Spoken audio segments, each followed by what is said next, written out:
right.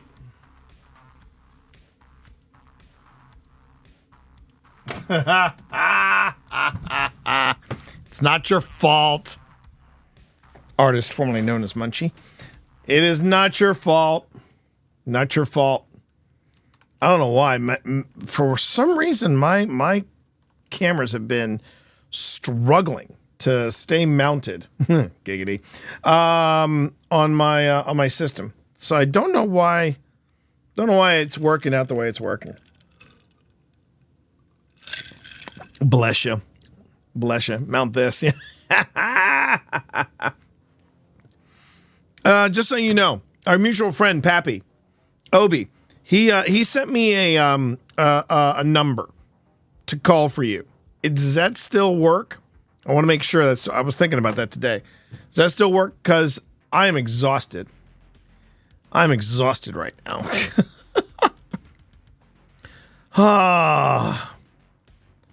I should. Okay, fair enough. I should, and I will, and I will. I will call unannounced sometime tomorrow. I will I think we are back. I think we are back. I hope we are back. It all depends on how well the cameras decide they want to stay on board. But man, I had to struggle with this one.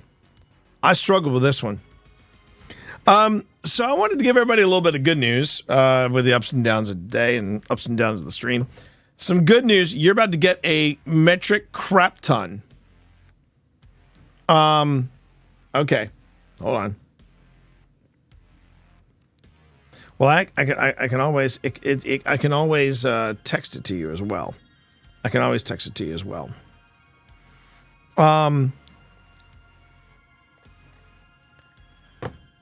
Well, this isn't a mobile issue. This was here. What was going on, jeez. Secondhand. What was going on secondhand was, hey, Chris, both of these cameras, Cat Cam and this cam, they were both basically saying, yeah, no bueno, it's not up here. I know. Talking to Cammy, right? Okay, cool. All right. It's been a day. Started off with a really solid interview. I had a really solid interview today, and my day ended with an absolute shit interview. Honestly, though, I feel like the other place that I was interviewing at, I wasn't getting the good juju. I wasn't getting the good juju off of them anyway. So, yeah, I wasn't getting a good juju off of them, and I said, nah, I think I can pass on this one. And not lose any sleep over it. Although tonight I think I am going to sleep like a rock because it was weird. I had one of those nights where I thought I was sleeping pretty decently, but I don't think I was sleeping that decently. And then I woke up this morning feeling a little on the miserable side, so where you're going to California, right? You're heading to California, isn't that right, Cammy? You're heading to California? But yeah, I just had a really rough Monday night's worth of sleep. Although I do want to kind of make sure this is a nice, tight, and like focused kind of stream, because I want to make sure I see the Acolyte before I go to bed. I want to make sure. Oh, that's so cool! Boarding at 6:50 a.m. Let's go. Sounds like a good time. You're gonna have a good time. So yeah, I think I might have been just nervous about the whole. I might have been like super nervous about the whole thing, you know, about these two interviews today. But it was one of those interviews. So let me go ahead and set this up for you. Basically, the first interview, I interviewed with two people, right? No big deal. And then and that was after a phone screening. So the one that I had at 4, I thought was also going to be a simple interview after, you know. And I was told it was going to be a panel interview. Like, all right, cool. Yeah, I get into this interview, and I'm interviewing with 6 different people in the course of an hour. I was like, are you kidding me? Are you freaking kidding me? And they were asking me loaded questions. Let me just throw out one of these questions to you. Listen to this question. Give us an instance in your professional career when you made a mistake, and how did you deal with it? That is such a loaded question, because if I say, well, don't make it a habit of, of making mistakes, because that's just not, I'm fine. I'm just gonna, I don't make mistakes on the job. I don't make mistakes on. This is what I want to say. I don't make mistakes on my job. Yeah, I'm perfect. See, I'm rolling a nat 20 right there. I rolled a nat 20 right there. See, perfection. I was like, what kind of a question is that? It's just so freaking loaded. And so, I was kind of surprised that they asked me that question. And then there were just a series of other questions that I was like, yeah, I don't think I got this. So at one point I just went, this is the hardest interview ever. I did not care. I suggest you let that one marinate. Yo, Mika, how you doing, man? Mika coming in, 45 months at tier 2. Let's freaking go. Well, pitter patter, let's get at her. I think there are certain interviews where when they're botched, when that they're absolutely screwed up, you can just say, well, I can say whatever the F I want. Or as I prefer to say, I prefer to say I can, go in and say whatever I want. And then, they can just look at me and I can just be like, figured it. So there you go. I really did. I just had 0 F's to give. And I went to the funny honey, I went to the wifey, and I said, yeah, I don't think that went well. And she said, don't let it bother you. Don't let it bother you. I was surprised that these people contacted you to begin with. And I was like, it just didn't. I mean, I have 0 expectations. And if they do come back to me and say, okay, you're in, I'm going to be like, salary? And if they tell me what I think they're making, because it had a very non-profit vibe about it, I'm like, pass. I'm not going to be giving myself out the bargain. Well, maybe to duck at. Maybe to duck at. I might give myself as a tribute, as a bargain basement, because I've hugged the man before. Mans gives good hugs. I'm just saying. This tongue is great. Anyway, hi. We're gonna get weird tonight. We're gonna get weird tonight. Firm.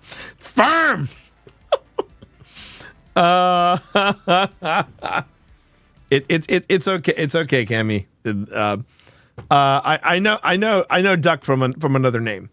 I know Duck from another name, so it's fine. It's fine. Anyway, so yeah. What's going on, everybody? I hope you all are doing all right. I hope you're all having a good. I think we have a really nice. We have a really nice Grim Gazette up ahead, but I wanted to make sure you all knew that you got some serious content coming on YouTube. Got some serious content coming up on YouTube. I figured out today that I am, if I did not put up if I didn't put up any new Grim Gazettes on YouTube by this week, I would have been four issues behind. I've not put up on the last one that I put up on YouTube was episode 14. This is this is issue 19. So we're talking issues 15, 16, 17, and 18. So I was 4 behind, and if I had let today go, it'd have been 5. But here's the good news. I've got 15, 16, 17 in the can, and they're all dropping, they're all dropping on a daily basis. So you're going to get 15 tomorrow, you're going to get 16 on Thursday, and then you'll probably get a doubleheader of 17 and 18. Well, yeah, I'll probably do a doubleheader of 17 and 18, or I might just go ahead and just keep scheduling it day by day. So 15, 16, 17 are in the can. I got to work on 18. And then, of course, there's this one. And I have a feeling this one's going to be running a little short. But it's okay. We're still going to be doing. It feels great to be back for the Grim Gazette. Thank you, everybody, by the way, for letting me take some extended time off. I feel like I kind of needed it. We got some great stuff happening over at Old Spirits. We still have the Antietam episode, the conclusion that's happening this week. We've got some other stuff that we're doing on Old Spirits, locking down a few different things. I have confirmation, by the way. I have confirmation that at the very least, at Annenberg, we will be joined by the lovely, effervescent John Walker, aka the Walking Bard. He will be joining us for the Annenberg investigation, which I'm pretty excited about. And you're gonna be gone in about an hour. Well, that's okay. That's okay. That's fine. You're getting ready to head off to the to California. It'll be a nice trip. I've reached out to Steve Saylor, find out what's going on with Steve. So I got to find out. I got to find out what the deal is with Steve and us finishing up the final shape. We had a good start, and we'll probably be doing an all day run with final shape. I don't know, Duck, if you're still playing Destiny. Final shape is at least the kickoff for us. It was great. We had a great time. We had a great time with it. And we are all good over here. Pip is doing well. Found out some really good news I wanted to share with everybody. So you remember that place that I sold the horror story to, Storia app. If you missed that, I want to go on ahead and I'll put that up here. Immersive reading, they're calling it, which is kind of cool. I just found this out, everybody. So hello there. My story over at Storia, it's in pre-production. I should be seeing some animation stills coming very, very, very soon. So I'm pretty stoked about that. Master of Dumb, thank you very much for that follow. Yes, you are new, and you're even highlighted new. Welcome, everybody. Welcome, Master of Dumb, to the Monster Bash. Pleasure to have you here. And yeah, I'm very excited about that. I'm very, very excited about it. Also very excited that people are still watching. Did you know, chat? This kind of blew my mind when I figured it out. It has been a month since I've done the Doug reaction video. It has been a month since I've done the Doug reaction video. It's been a month. And look at this. Brett Existing gifting 5 tier 1 subs. Holy cow, to Ghost J Moon, to Star Stickers, Shadow Dawn Studios, Death Cookie, and Aspiring Synth. How about that, everybody? And this is the first time in your chat. First time in chat, breeding bread. Ooh, ew. Look, Brett, bro, thank you so much. Thank you so freaking much. It was almost 50-50. I know, right? Seriously though, thank you. Thank you very much for coming in and then dropping a 5 sub tier bomb. A tier 1 bomb. I appreciate that so much. You're helping me turn this Monday around after breeding bread. That is new. I know. It's kind of you'll never look at sourdough the same way again. And look at that.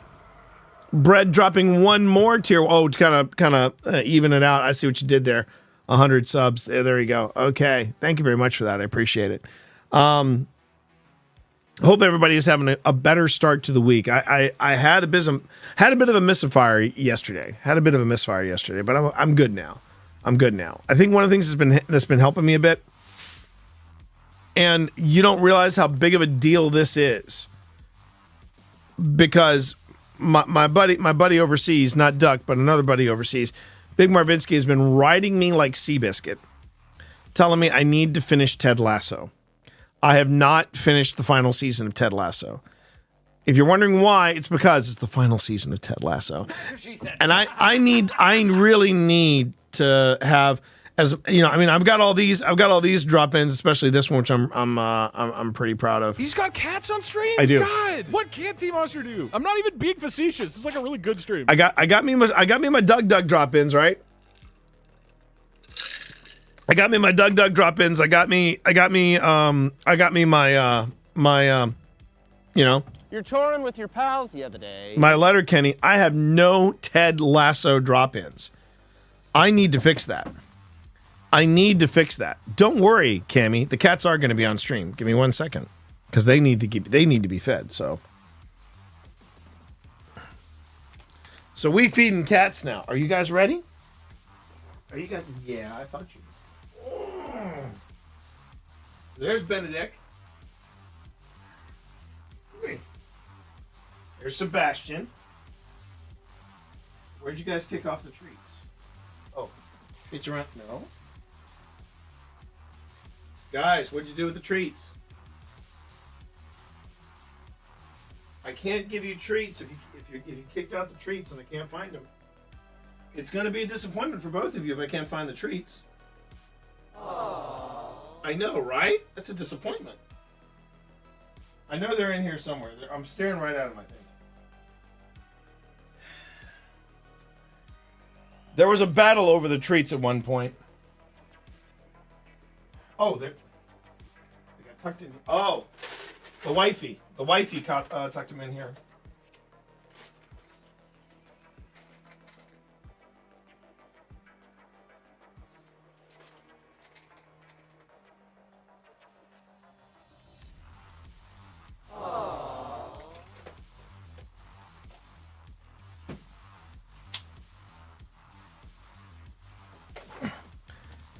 And there we go.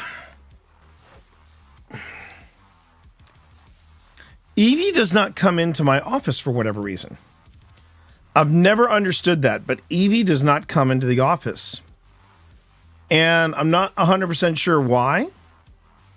That's Sebastian up top. Sebastian's the big boy. Now these two guys, they are part of the elders. They are part of the elders. We have 3 cats that are all the same age, 15. And then we've got Evie, age unknown. We think she's coming up nearing 2 years of age. And we don't know because we rescued Evie on a ghost hunt, which is why we called her Evie P. And Evie gave birth to 5 kittens. We homed 2 of them. So we have another cat.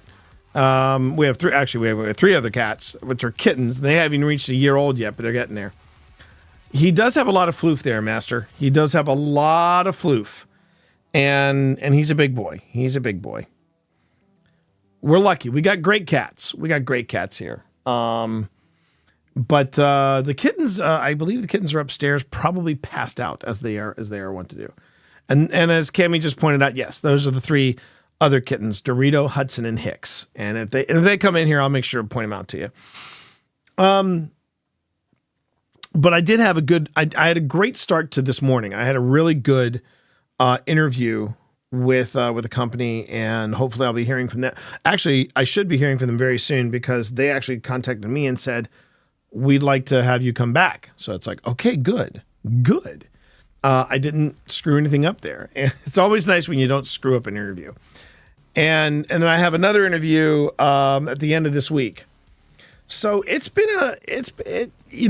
are good. Things are good in that respect anyway. And I'm doing all right. Wipo, good to see you on stream, by the way. And thank you for those drop-ins. I appreciate it. All right, so real quick. Oh my God. Oh, you're gifting it after Bread gifts all those subs. You're absolutely right. Bread themselves were not subbed. So, Cammie, thank you for doing that. I appreciate you gifting a tier 1 sub to Breeding Bread. That's going to be your nickname in the Monster Mash, Breeding Bread, because it kind of rolls off the tongue and brings up all kinds of weird imagery for it. So even better. Anyway, but as many of you know, I did in fact help out the kiddo this weekend. We upgraded her computer, and we had the pleasure of Walking Bard Walker from OSI. He was in town this weekend. It was really nice having him in here. And you okay over there, Benedict? You okay over there? He is just off camera. You can't see him, but he's near the bottom of the. He's. I'm not sure what he's doing. You got to go. All right. Well, you take it easy. Not the breeded bread. Okay. I'll give you a break on that there, bread. It was a nice weekend. It was a really nice weekend, and like I said, Pip and I got back into watching Ted Lasso again, which is a big deal because, like I said, at the end of this season there will be no more Ted Lasso, and I was quickly reminded just after watching the one episode last night just how much I really do love Ted Lasso. Still one of the best shows I think that you can watch. It's just wholesome doesn't even cover it. You know what I mean? It's Ted Lasso, man. Ted Lasso. Bedtime there? Okay, Mika. Thanks a lot, man. Thanks for popping in. Thanks for saying hey. Oh, that was something else too, Mika. I did watch the Canadian Grand Prix, and I thought it was a fantastic race. It was a really, really solid race. I enjoyed it immensely. But anyway, good night, Mika. Good night. British people say lasso. It's weird. Is that where you are, Master of Dumb? Is that where you are? You're in the UK? That's a great place. That's you're not in the UK. Okay. Where are you then? And hi, Benedict. You coming up here? Because you're just gonna leave Bast up there all by himself on the cat cam while you come here. Is that the plan? Oh, you're in Ohio. Ooh, Ohio. See, I say that because there's a lot of places in Ohio, and there are some places in Ohio that I really, really want to go investigate because there's some serious haunted juju in Ohio. Some seriously haunted juju in Ohio. So yeah, we'll have to look into that. Hi, buddy. You want to come up here? I'm not interviewing, so if you want to come up here now, you're more than welcome to, okay? You want to come up here? While Benedict figures that out, let me bring everybody here up to speed. So for anybody that's new tonight, because I know I got some new faces in the stream tonight, and again, welcome to the Monster Mash. Welcome to my channel. How you doing? We are recording live the Grim Gazette. This is your weekly hit, and you're going to hear me say this again a little later. This is your weekly hit of weird news, paranormal breakdowns, and any kind of, something that will catch my fancy. We're going to play a theme, right? We're going to play the theme coming in. Secondhand gifting a tier 1 sub to Master of Dumb. Thank you for that. I appreciate that. Thank you. Got to give my neighbor a sub. There you go. Thank you, Secondhand. Thank you so much. It's funny, Secondhand. I think it's because we are closing in very quickly on the review of our footage from the old hospital on College Hill, and based on what we found at the Octagon Mansion, it would not surprise me in the least if the old hospital footage is absolutely bonkers. Because, reasons. But I've just been feeling the itch to go back there. I really do. When we went there, we went with WVPI, West Virginia Paranormal. There's a place called College. Yeah, so it's in. There's this. Pitter patter. You good? What do you? Wait for it. Mothman. Let's get at her. So I have to preface this by saying, when we went there with Phil and Pip and West Virginia Paranormal. Tina was not with us, so we got to get Tina in there again. We got to get Tina in there for the hospital on College Hill. Now, going back to what you were asking, though, what I was asking you, Master, was it Yeah, there's a place in Williamson, West Virginia, and it's an abandoned hospital. Well, not really an abandoned hospital. Yeah, it is an abandoned hospital because they left a lot of gear back there. But it's called the Old Hospital on College Hill in Williamson, West Virginia. It's notoriously haunted. Project Fear's done an investigation there. Amy's Crypt. I believe Paranormal Quest has done something there. We're headed there at the end of this season. That's the last show of the season. Then we have our October Halloween special, and then we're gonna have our holiday special in December, and then we take a brief break. Hey, Lurk. Okay, thanks for that lurk there, Blue. Blue Scaredy Bear. First time in chat and you drop a lurk. Well, you know what? I'm glad you're here. Glad you're here. Hope you have a nice stay. Please feel free to just, hang out, chill out. And by all means, take your time, get to know us, chill out. So technically, T. Morris is correct. There you go. All right. Anyway.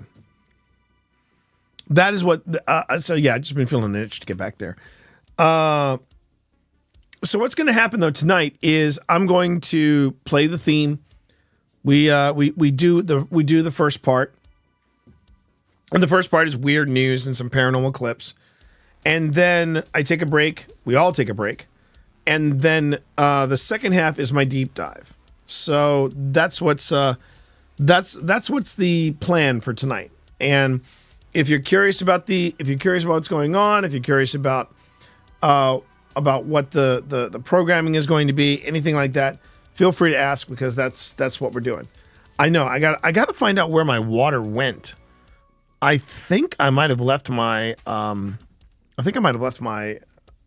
my mug in the car from today. I will slowly drown you. That is not. I would not advise that, sir. But I promise I will make sure to hydrate. I realize this is not hydration. I do realize that. Before anybody says anything, I know this is not hydration. This is what I call my liquid dessert. But I hope everybody's having a good night. I'm just giving people a chance to come in here. Get themselves drunk it, coward. Salud. There you go. Yes. Is that you? More of that, please. I think that was you. More of that, my girl. That was you. That was you. There you go. Thank you for reminding me to hydrate. Hydrate there. All right. And so yeah. Oh, Benedict, what? Now you're trying to sabotage the stream. The stream was already got off on the wrong foot, and now you wanna sabotage the stream, do you? Or is this your way of saying, "Hey, Dad, let's get on with the Grim Gazette"? You know what? I will take that as your hint that we should get on with the Grim Gazette. So let me go ahead and do that. All right, everybody. If you are ready to get weird, then let me go on ahead and let me get weird with you all tonight. I just want to say thank you for the subtitles. Of course. Look, I got a friend who is legally blind. I'm all for advocacy. I'm all for accessibility in gaming because of my friend Steve Saylor. So, I appreciate you pointing it out, and I appreciate you getting something out of these subtitles. A lot of people dig the subtitles, which is nice. It's very good. Hello there. How are you, Pharaoh? Good to see you in here. All right, everybody. Like I said, it's Tuesday night. It's Tuesday night. You know what that means? Well, I'm going to crank this up just a little bit. It means I'm going to get a text. Flying back to Toronto now. We could probably do either Wednesday or Thursday night if you're free. We might be doing a Blind Leads the Blind on Thursday night. Okay, everybody. So it is Tuesday night. And you know what that means. We got to get weird.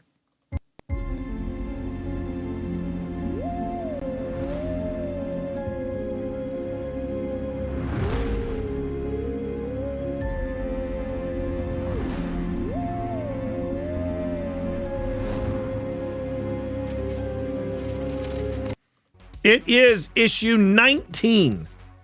Hard to believe, but yes, issue 19 of the Grim Gazette. And I am your host, T. Morris. I am one of two people that is the people that put together Old Spirits Investigations.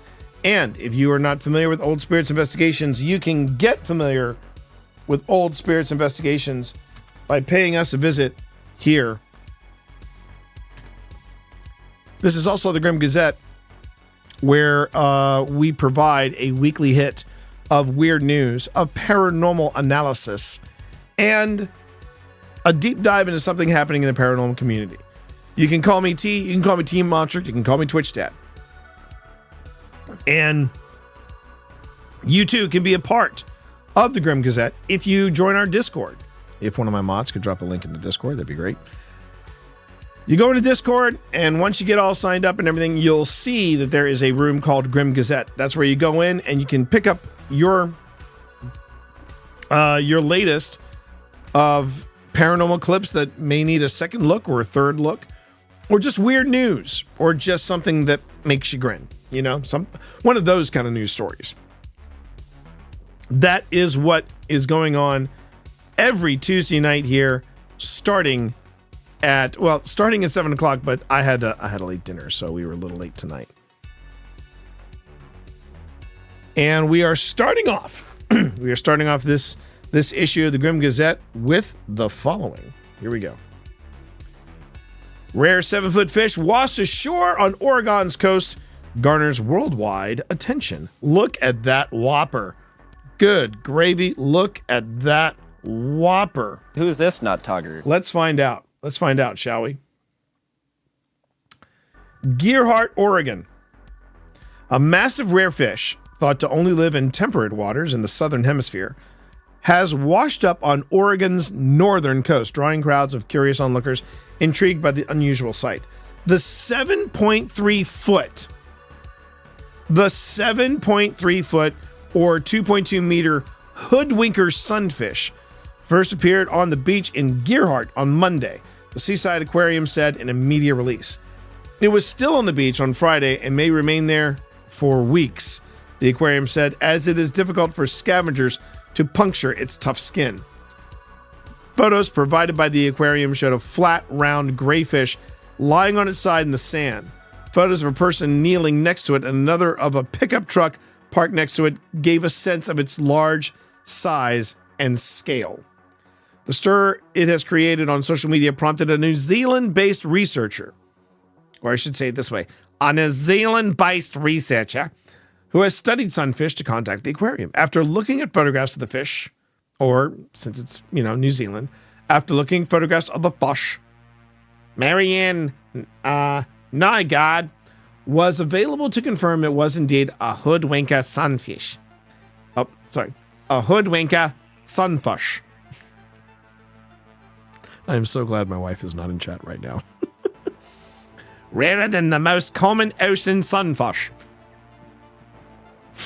Okay, I amuse myself sometimes, I admit. And she said she believed it may be the largest such fish ever sampled, according to the aquarium.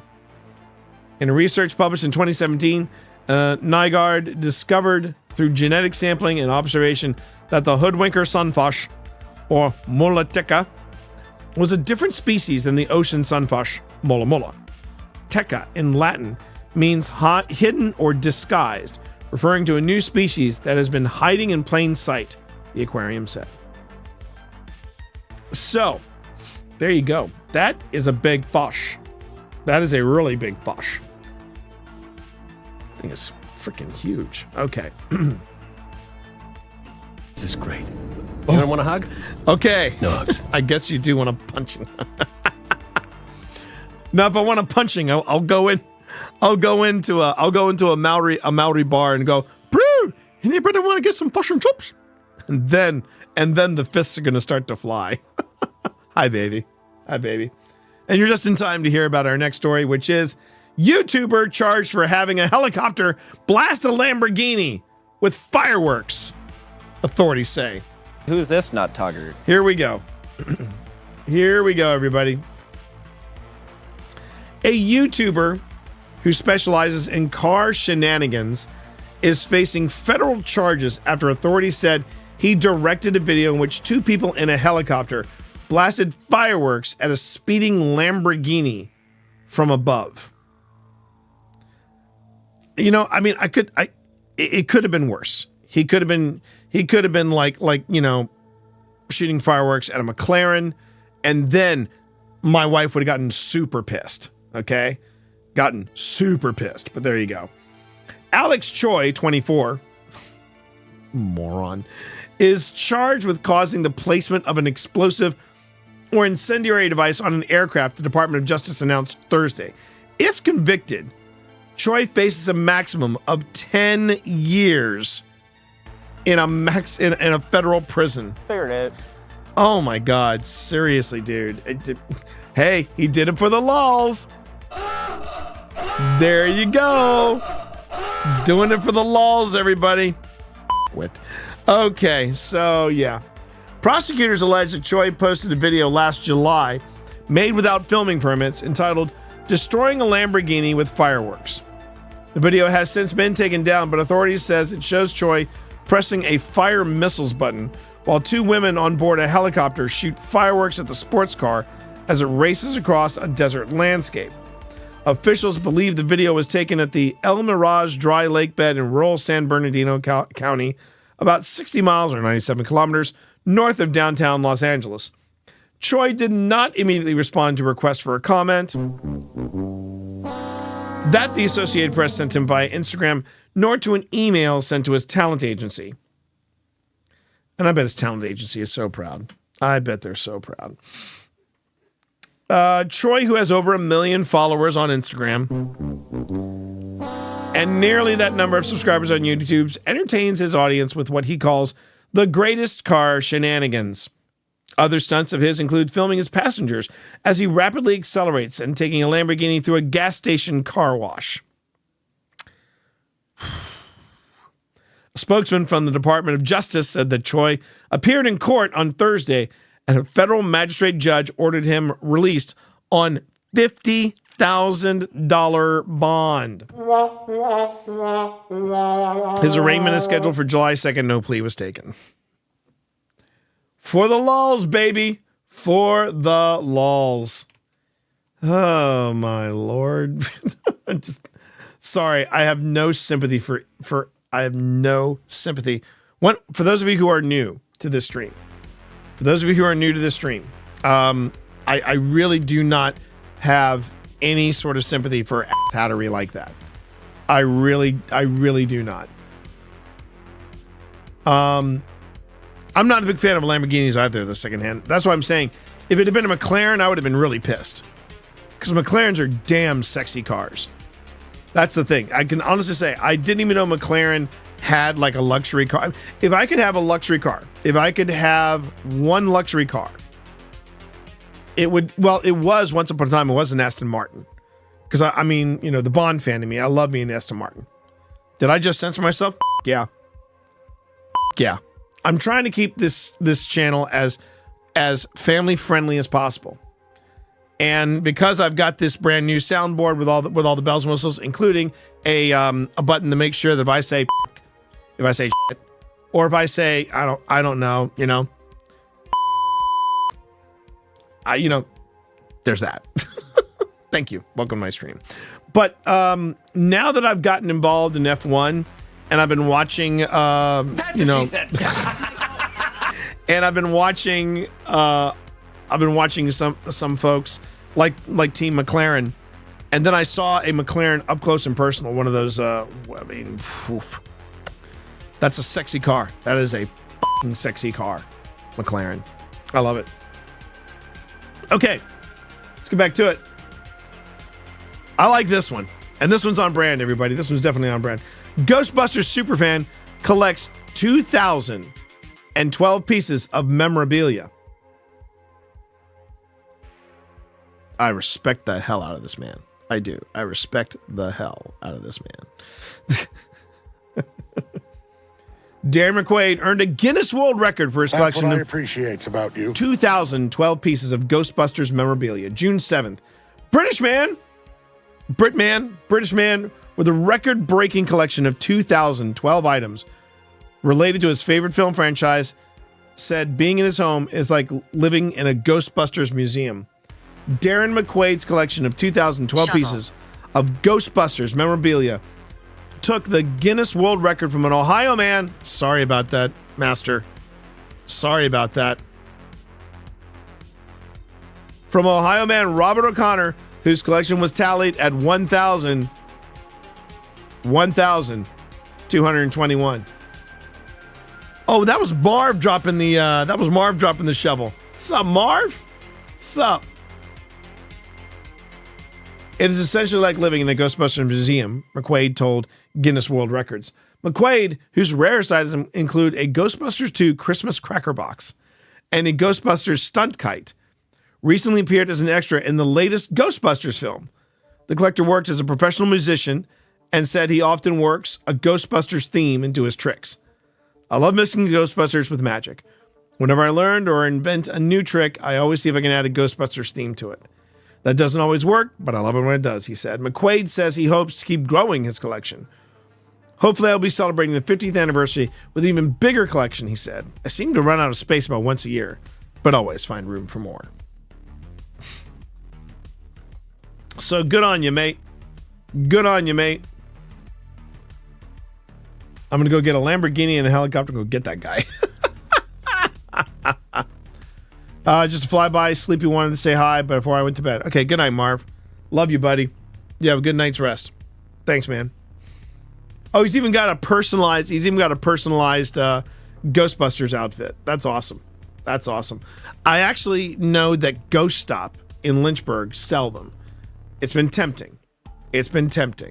I may for my birthday go down to get one. All right, so usually on the Grim Gazette, we have very short news stories. This one may run a little long, but I couldn't help it because one, it is a follow-up, and two, I could not resist when my wife gave me this link. From Wired Magazine, the Titan submersible disaster shocked the world.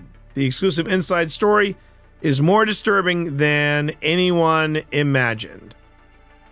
So, all right, hold on. There we go. So we got this today, and I believe this story dropped today, actually. Yeah, June 11th. So here we go. This is going to be a long one. But I really wanted to read this. Potential trigger warning, involving gruesome deaths, probably, yeah. But let's also point out something here.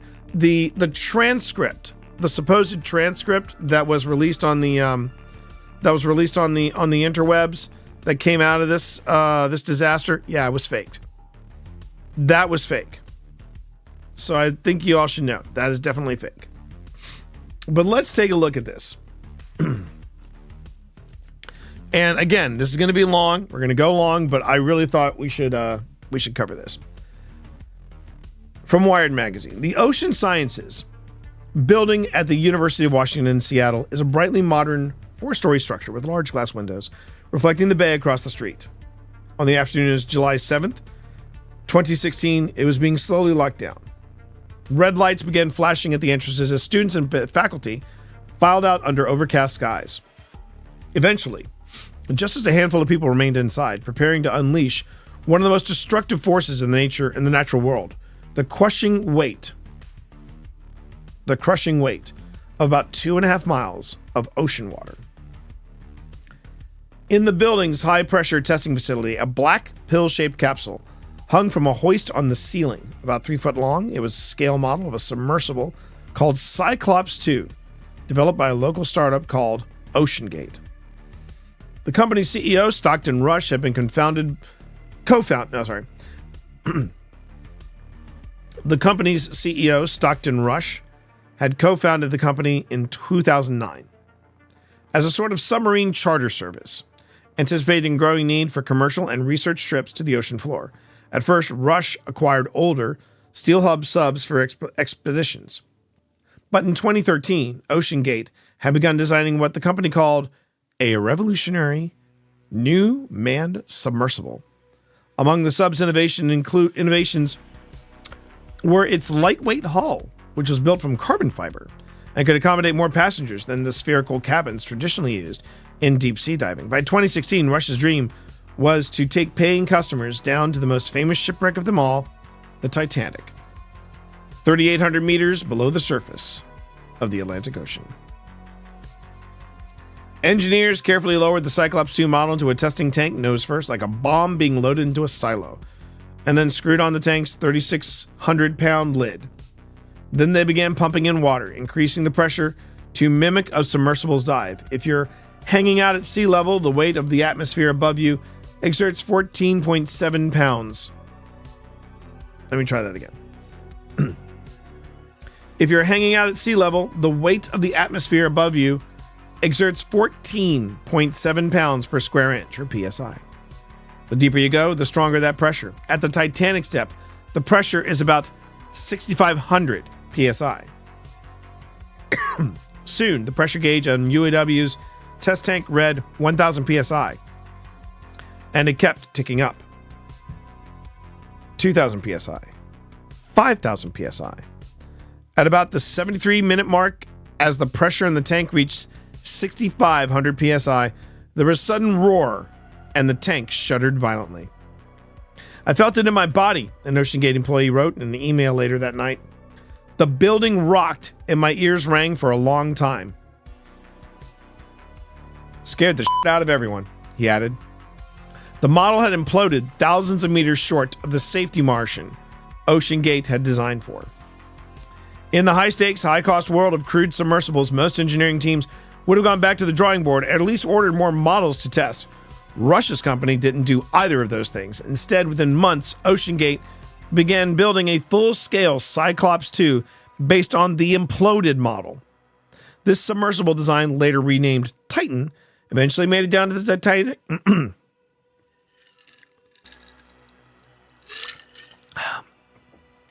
This submersible's design, later renamed Titan, eventually made it down to the Titanic in 2021. It even returned to the site for expeditions the next 2 years.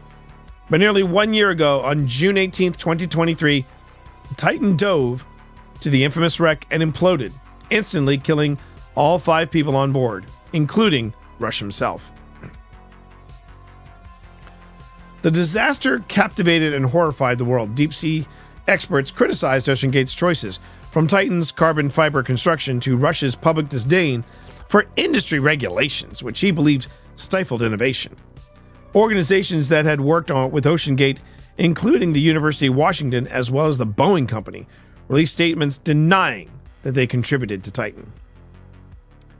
A trove of tens of thousands of internal OceanGate emails, documents, and photographs provided exclusively to Wired by anonymous sources sheds new light on Titan's development.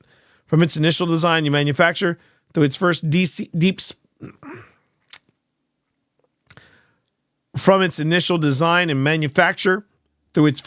sea operations, the documents, validated by interviews with 2 third-party suppliers and several former OceanGate employees with intimate knowledge of Titan, revealed never-before-reported details about the design and testing of the submersible. They showed that Boeing and the University of Washington were both involved in the early stages of OceanGate's carbon fiber sub-project, although their work did not make it into the final Titan design.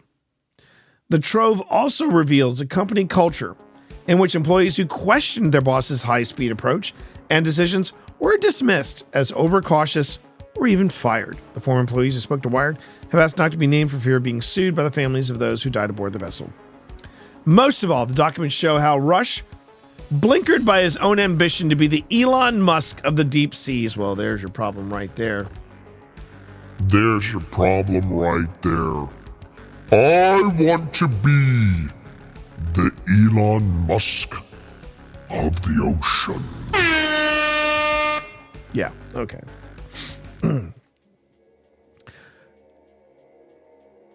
Repeatedly overstated OceanGate's progress and, on at least one occasion, outright lied about significant problems with Titan's hull, which had not been previously reported. A representative for OceanGate who ceased all... Oh, sorry.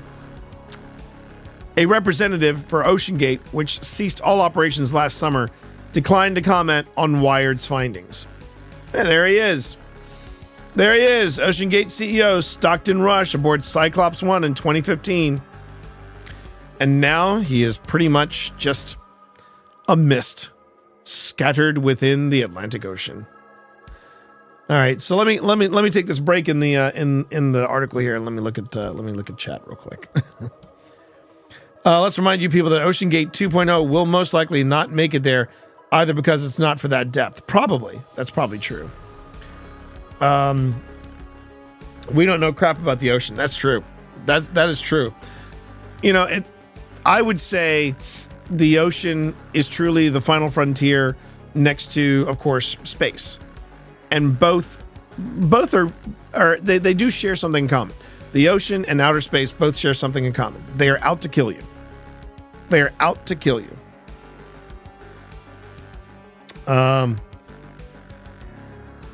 Yeah, I did not realize that Boeing had been involved in the early versions of this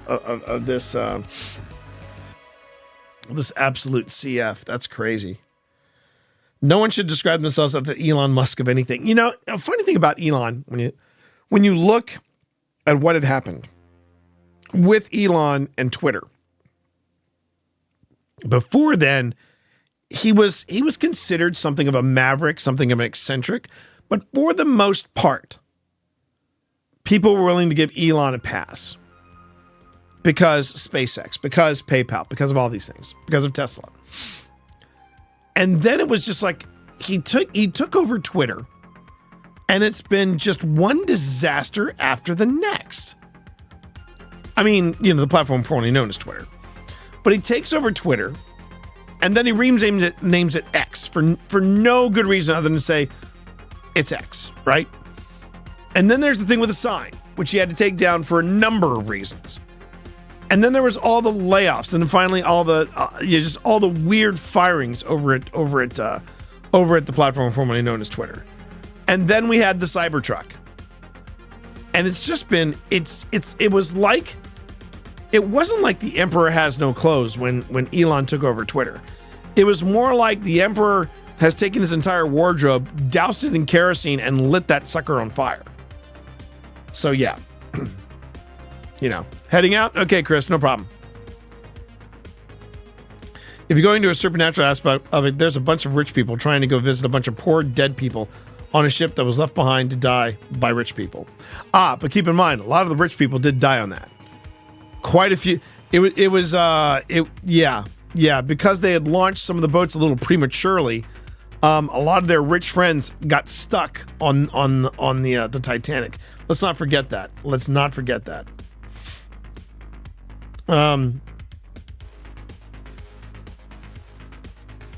Let's see. But also OceanGate 2.0 is going to an ex-military guy not home, making it this time. So the rich guy isn't even making it. He's paying someone else to take him. Well, there's that. Cybertruck's worst graphics in Cyberpunk had glitches when it came out. Oh, you're going to fit in here just fine. That was well done. Nicely done.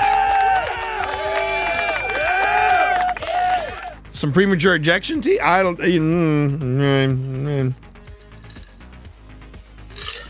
They have doctors for that now. Yeah, I know. I hear you. Okay.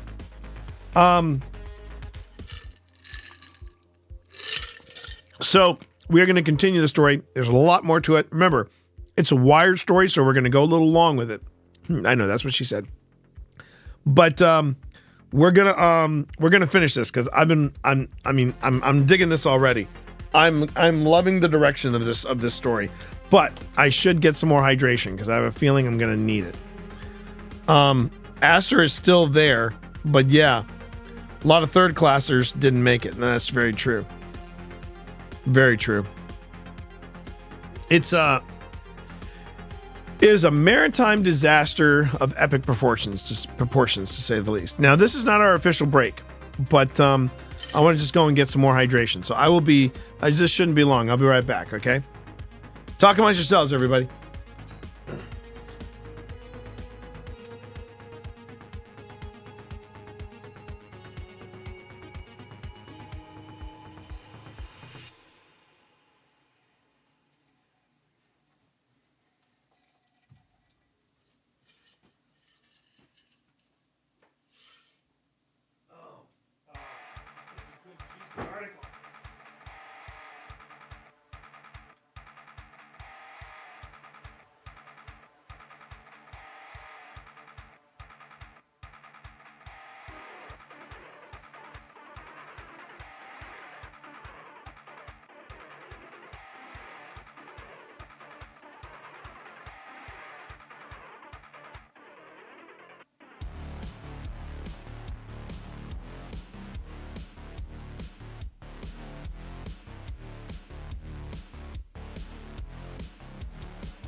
So I found my cup.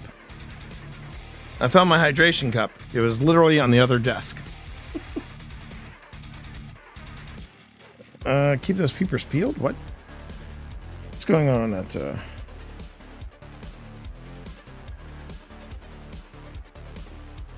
Oh.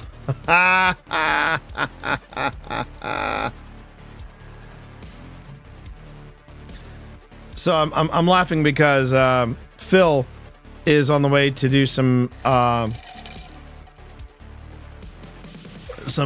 work up in Philly, and he's making a side quest stop at Valley Forge, doing a little stuff there.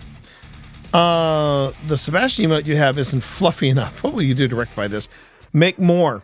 I've got more. I got some big ones coming. I got some good ones coming, so hang in there. What we need is a Duchess emote. Duchess deserves an emote tee. A Duchess? Who would be the Duchess? Would that be Evie? I gotta think about that. All right. Sebastian's still hanging. Yeah. See, but when I put him up there, he's just good. He's just chilling. Well, okay. So if you're talking about, Mama Mischief is Evie. If you're looking for Viola, this is Viola actually. The Viola actually does have an emote, and it's this one right here. In fact, hers are even animated. But that's Viola. And during Christmas, Viola is the Bah Humbug. She's the Bah Humbug, so you got that one going for you too. All right, let's get back to this again. Just fair warning, it's a long... This is almost like a deep dive in itself. Pardon the pun. But here we go. I wish I could. We'll find something for Sebastian. Maybe even that one right there. Just him just like, yeah, okay, hi, how are you? In fact, I'll get a picture of that so that I can send it to my emote artist. Hold on. Hello. Sebastian. One more big guy. There you go. Yeah. Perfection. Okay. Yeah, I'm definitely gonna have to get a bonk one. I definitely have to do that. Okay. Here we go. I'm at returning to our pardon the pun, deep dive into the Titan submersible disaster, as depicted by Wired magazine. I met Stockton Rush on June 24th, 2015, while reporting on OceanGate for New Scientist magazine. A former flight engineer and tech investor, Rush was already styling himself as a subaquatic musk. I want to be the first person on Mars until I realize there was nothing in... Let's try that again. Let's try that from the beginning. I met Stockton Rush on June 24th, 2015, while reporting on OceanGate for New Scientist magazine. A former flight engineer and tech investor, Rush was already styling himself as a subaquatic musk. I wanted to be the first person on Mars until I realized there was nothing there, Rush told me at a city center dock in Seattle. But in the ocean, there are new life forms, things people have never discovered. Rush believed that Earth's ocean's not outer space, or where humanity would find refuge from existential risks like climate change. My goal is to move the needle, he told me.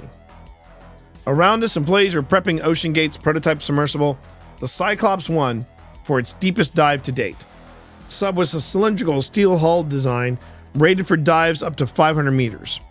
OceanGate had acquired it a few years earlier and refurbished it, adding LEDs and a PlayStation controller for easy steering and replacing an ugly exterior cabin with a sleek, white plastic fairing to protect components outside the hull. Together with the large acrylic viewport, the effect was a sort of one-eyed robot shark. Up to 5 people could squeeze inside, which is what Rush and I were about to do, for a test dive into Seattle's Elliott Bay. 90 minutes later and 130 meters deeper, we were totally lost. First, the thruster software had glitched, leaving us floating just above the sea floor. Now the sub's compass was acting up. The shipwreck we aimed to explore, a rail ferry that had once carried Teddy Roosevelt, was nowhere to be seen.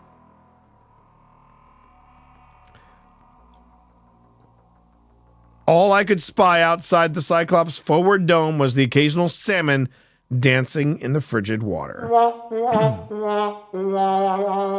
As I began to feel the chills seeping through the sub's steel hull, Rush asked me to open my iPhone compass app.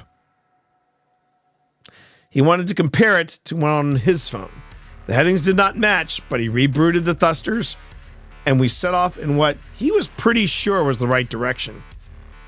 "You're heading in exactly the wrong direction," said a faint voice transmitted via an acoustic link from the support ship tracking us on the surface. We eventually located the sunken ship, its rotting bow emerging into the Cyclops' headlight. It was an otherworldly experience, made more thrilling by the hint of danger. Back at the dock, Rush brushed off the problems we'd encountered. "This is exactly why OceanGate started with the Cyclops 1, he said, rather than anything capable of diving deeper. I could have built a multi-million-dollar version. And all of a sudden I got to figure out really stupid stuff, like the magnetic compass." Guardian down. "The Cyclops 1 is getting us ready.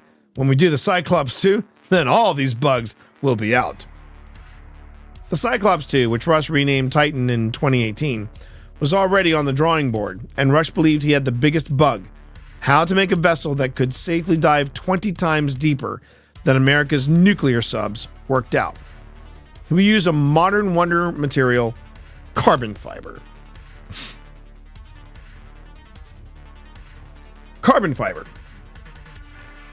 Composites are some of the strongest materials available to engineers. They are formed of thin strands of atomic carbon within plastic resins, layered upon layer, then cured carefully at high temperatures. The resulting composites can be both stronger and lighter than titanium, and it was this combination that caught Rush's attention. A carbon fiber Titan could be roughly the same size and weight as the steel Cyclops, and yet be able to dive up to 12 times deeper. It would be much cheaper for a support vessel to carry and deploy at sea than a metal sub, and would also be more buoyant, reducing the risk of getting stranded on the ocean floor. While carbon fiber has been used in everything from cars to rockets, no one had ever dived in a deep water carbon fiber submersible. Rush wanted to be the first.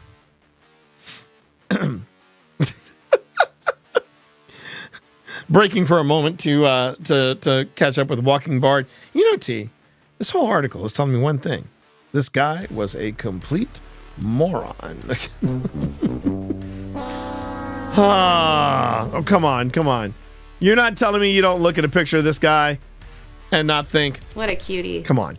Hot piece of old man ass. I mean, come on. Why not? Why not, right? Why not? I think the article, the article writer is capping more than a tailor who specializes in headwear. I mean, it is wired. It is wired. So there's going to be some. No, God! No, God, please, no! No! No! No!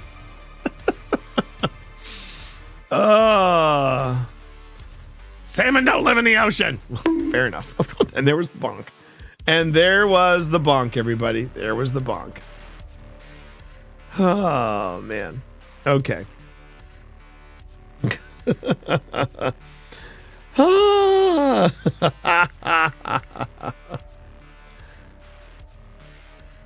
Clearly, he's never seen a carbon fiber vehicle crash epically. Probably not. I mean, if you want to see that shit, just take a look at Formula One. Man, Formula One, those puppies, they're humming around those chicanes, and they're going down the straightaway. It's madness. It's madness. And you won't get reception for own compass underwater. Hey, that wasn't even on the reporter. That was the guy in charge there. Okay, here we go. In 2013, OceanGate struck up a partnership with the University of Washington's Applied Physics Laboratory to develop the new sub. The university has a long history of working with composites and designing its own underwater vehicles. It also already had a relationship with OceanGate. After using its subs for research, the physics lab helped write the software used by Cyclops 1. The university touted the arrangement in the press release at the time. UW, local company building innovative deep-sea manned submarine. Read one of the headlines from October 2013. Stories updated with a note in 2023 saying the vessel that resulted from partnership was the Cyclops 1. Emails from OceanGate leaked exclusively to Wired indicate that UW researchers provided hundreds of detailed 3D CAD drawings of components for a carbon fiber sub between 2013 and 2016 as part of a $5 million contract. But the relationship between the lab and OceanGate was contentious, according to emails. UW claims that OceanGate and the lab parted ways after just $650,000 worth of work. And former OceanGate employees told Wired that none of UW's hardware or software work wound up in the finished sub. OceanGate also announced that Boeing Research and Technology was helping with the project. In October 2013, two engineers at Boeing, Mark Negley and William Koch, produced a detailed 70-page preliminary design containing renderings, manufacturing advice, and technical analysis. Those details of Boeing's involvement have not been reported before.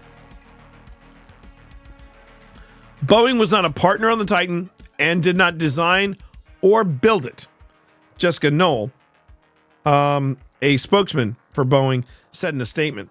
The company declined to answer on the record any other questions from Wired. Negley and Koch, who are still employed by Boeing, did not respond to LinkedIn messages. So, all right, here's the thing. With all the bad press that Boeing has had, I mean, this doesn't surprise me at all. But, I mean, come on. I mean, all these people, UW, Boeing, they're going to be putting some distance between themselves and this guy. So, I'm just saying. That's, yeah. The more innovative you get, the more testing you've got to do. It was pretty obvious that OceanGate wasn't going to do the testing. And that's William Conan, deep sea submersibles expert. Even at this early stage, these engineers were warning of potential problems ahead. Negley and Koch pointed out that although the composites can be stronger than any metal, they have other challenges. Carbon fiber can get progressively weaker, sometimes in unexpected ways. The manufacturing process can introduce defects if the resin is cured too long or not enough. if debris gets in or if the material is laid or wound unevenly. And the more layers a structure has, the engineers wrote, the greater the risk of a defect that would weaken it.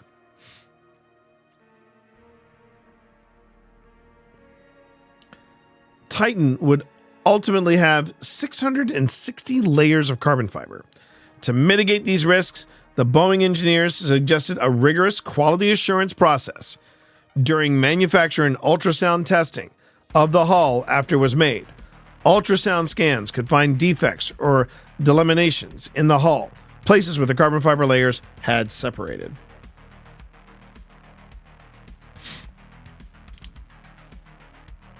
All right. To manufacture the hull, Rush turned to a company called Spencer Composites. First, though, OceanGate needed a scaled-down model of the hull to test how it would fare against the intense pressures at the bottom of the sea. By 2015, according to a design document written by Spencer, OceanGate wanted its hull to be rated up to 6,000 meters and have a safety factor of up to 2.25, meaning that it should be stable for 2.25 times that depth, or 13,500 meters. James Cameron record-setting Deep Sea Challenger had a safety factor of 1.36. Alvin, the submersible that originally explored the Titanic, had a 1.8 or higher. Spencer Composites did not respond to requests for comment. So OceanGate wanted up to 2.25. Deep Sea Challenger... Oh, no. Deep Sea Challenger had a safety factor of 136. Alvin, 1.8. All right, everybody, stand by.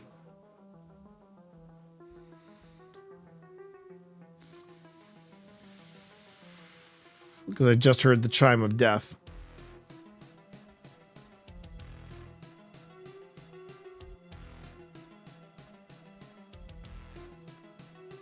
Yep. Okay, it's saying that my camera is offline.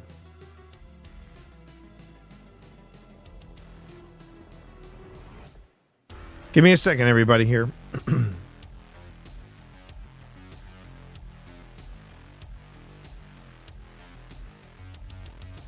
Okay.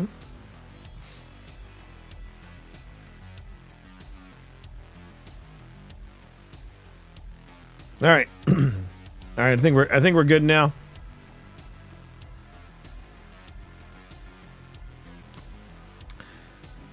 T is so shook that he froze and then became invisible. Now, this kind of story fascinates me because it does sound like that he really wanted this guy, the guy who's in charge of OceanGate, the former guy in charge of OceanGate, really wanted this to work. It sounds like it. But let's continue. In June 2015, just before my trip in Cyclops 1, engineers placed a 1/3 scale model of Titan into an 8-foot-long testing tank at APL UW for its first pressure test. This model was built entirely of carbon fiber, including the end domes, which ended up failing at pressures equating to around just 3,000 meters, according to a report written by Rush. OceanGate commissioned Spencer to make more domes, but these would take months to arrive. Meanwhile, the cylinder was tested again, this time with solid aluminum discs on the ends, and reached 4,100 meters without incident. But when OceanGate received the new carbon fiber domes and tested the hull in March 2016, the new domes again imploded at 3,000 meters. And Mark the Pro, thank you very much for that follow. No, not the Epstein list. No, wrong story. Wrong story altogether. And Sammy, hey, how are you? How are you? Welcome, everybody. Thank you for that follow. I appreciate it. Yes. Thank you so much for that follow. Please. More of that, my girl. All right. So OceanGate received the new carbon fiber domes, imploded at 3,000 meters. And the test that scared the shit out of everyone, in one engineer's words, was OceanGate's fourth. This time the hull, again with the aluminum caps, reached the equivalent of 4,500 meters before imploding it, giving it a miserly 1.18 safety factor for any dives to the Titanic depth.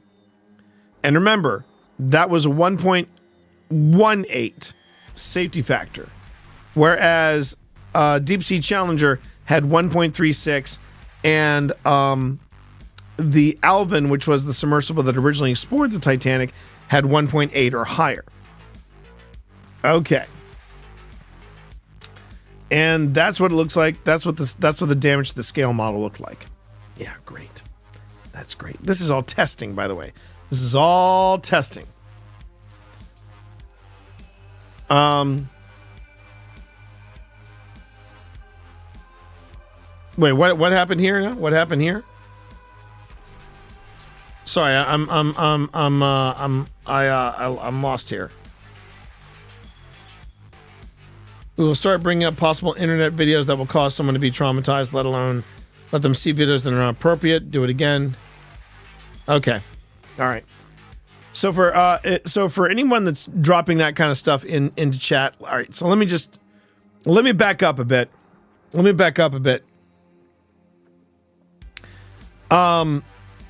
I don't know what. So first off, I don't know who put that in there. Master of Dumb. Okay. Okay, I don't know who that is. Okay. All right, so I'm just gonna ask a favor of you, you Master of Dom, and anybody new to the stream. Let's keep it clean. Let's keep it PG-13. Okay. I'm just keeping it simple here. Okay. Right now, I want you all to stay on point too, because whatever you were putting up, if it wasn't appropriate for this stream, or if it wasn't appropriate for what we're talking about, I would appreciate you wouldn't do that. Okay. Real quick, I'm just going to come out and say it. Read the room. And what I mean by read the room is, if this doesn't seem like the place that is appropriate, I will, then you probably shouldn't be putting it into chat. Okay. And and I'm getting trying to figure out how to put this, how to put this. When you do this stuff, when you get on here on Twitch, right? It's a trust. It's a trust exercise. It's a massive trust exercise. I don't know you, you don't know me. So when I say read the room, look at what we're talking about, listen to the conversations, then you'll understand what kind of content we're looking for. If you start volunteering content that my mods deem inappropriate, do not take it out on them. You want to take it out on me, because I'm the guy that tells my mods what is and isn't appropriate. That's why they're my mods. They're my mods because they pay attention to me and they pay attention to the vibe of the stream. And if you don't dig what my mods are dealing out, then I hate to break it to you, you might want to find a different stream to watch. I hope we're cool with that.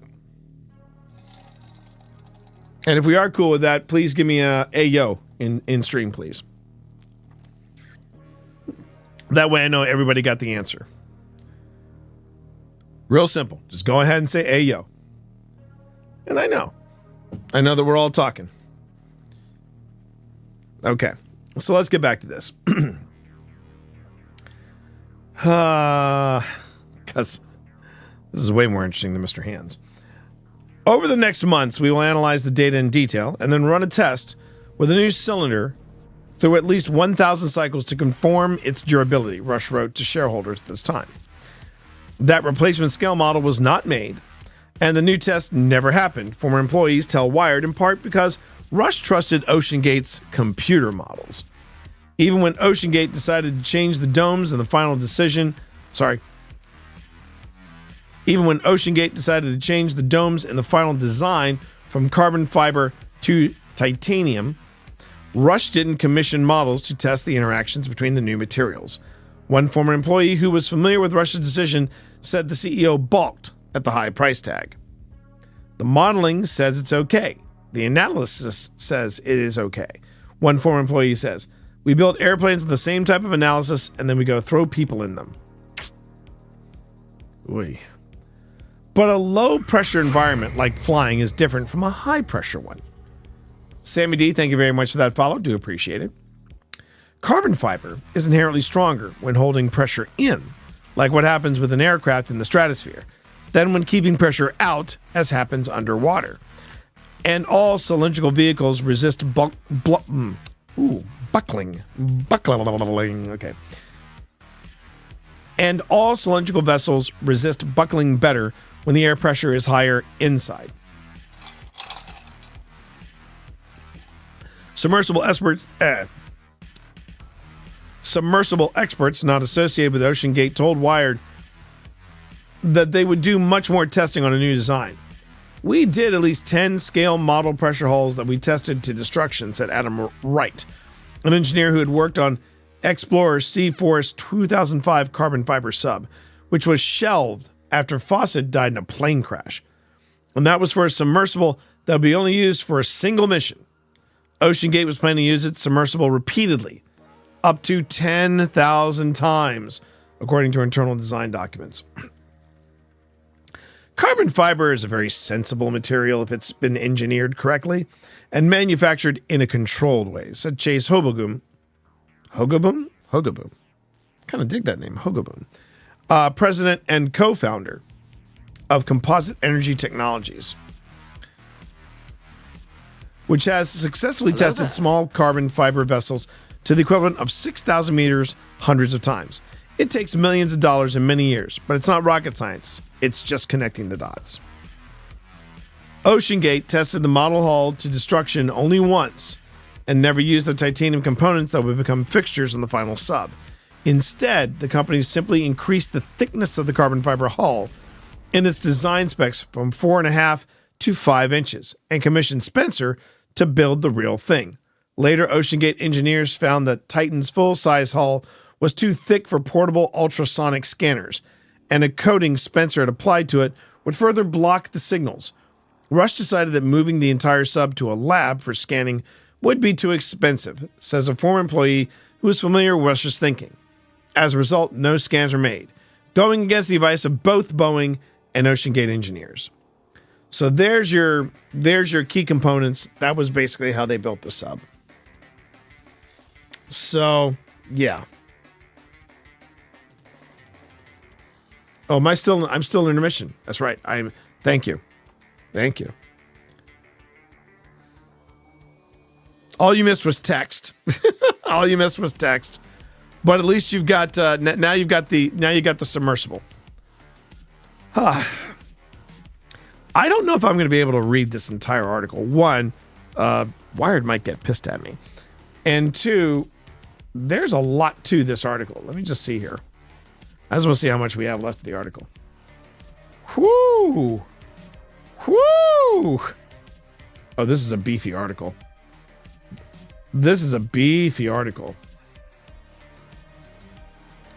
It's still going, everybody. It's still going. That's a lot of article. Even for me, that's a lot of article. All right, let's go. Trips to go. Let's go. Let's go, Cammy. So let me just jump ahead here. I want to jump ahead to when Titan actually reached the Titanic, at least the first time.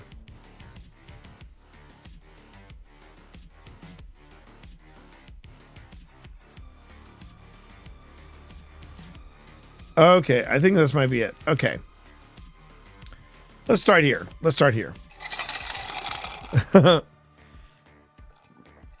Rush had planned, so this is near the end of the Titan submersible disaster on Wired. This is a great article, by the way. I do highly recommend. If you don't have Wired magazine, pick it up for a month and make sure to read this article. This is pretty damn good. Rush had planned 6 missions to visit the legendary shipwreck in the summer of 2018, each with 9 people paying $105,000. Heck yeah. With every mission bringing in nearly $1 million in revenue, but costing OceanGate only an estimated $333,000. The more visits Titan can make at the bottom of the North Atlantic, the better. Although the plan was for the Finnish sub to make more than 30 dives in shallow water before going in deeper, OceanGate managed just 18. In mid-April, the Titan was transported to Marsh Harbor in the Bahamas,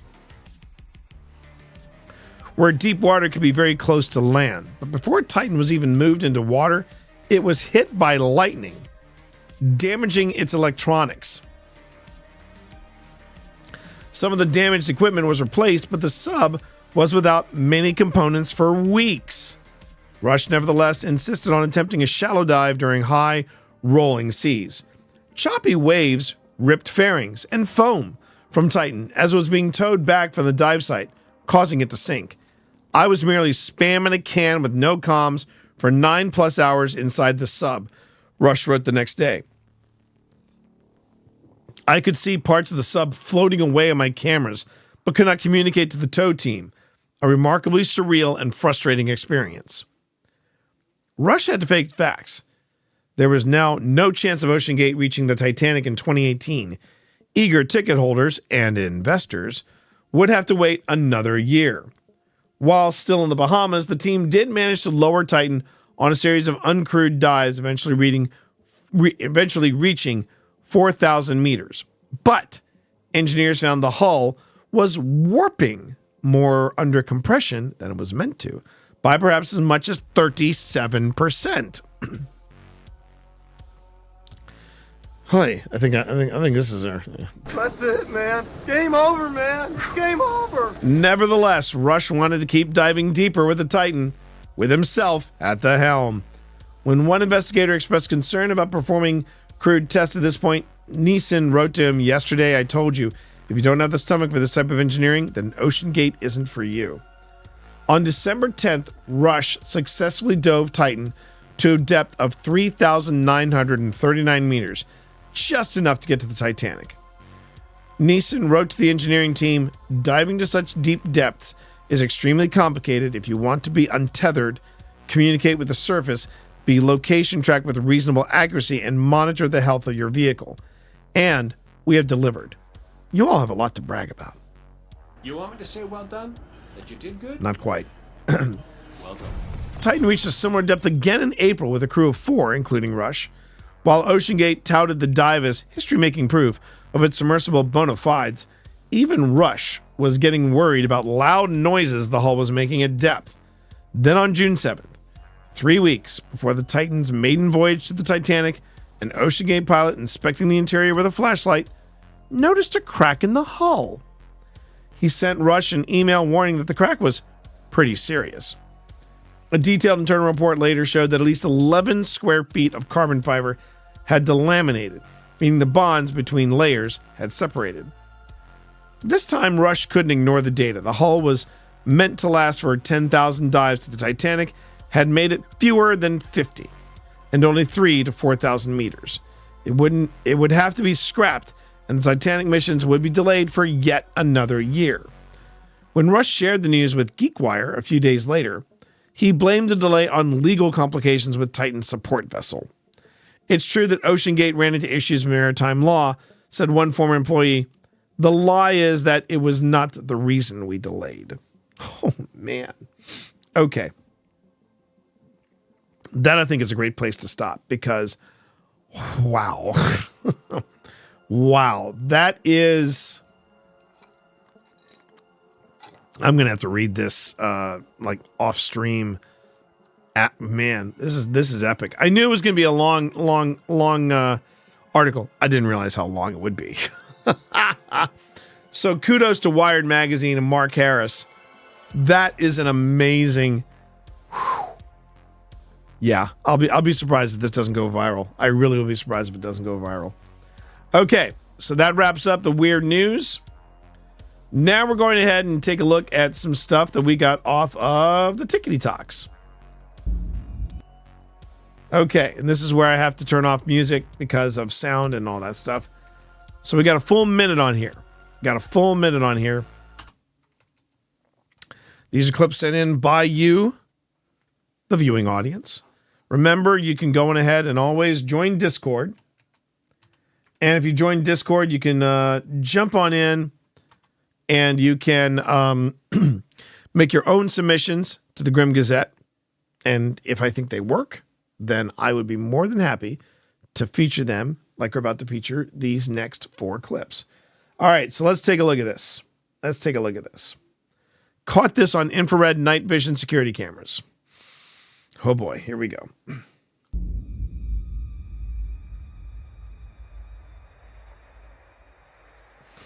Really?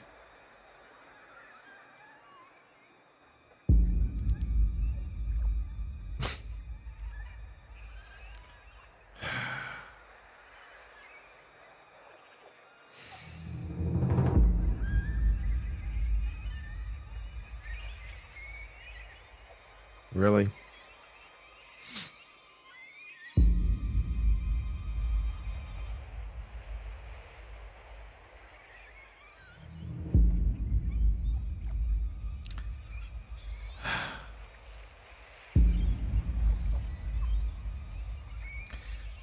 See, cryptids are the hardest sell for me. They really are the hardest sell for me.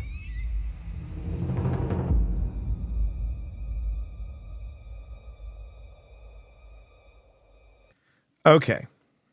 So, one thing I will say that makes this extremely convincing is that it's time coded. However, 2026-16. Okay. So, let's see. 20 minus. So this was happening at roughly 8:30. 8:30 at night. And we see something crawl in. I have a human detection setting which was on and wasn't triggered when this was recorded.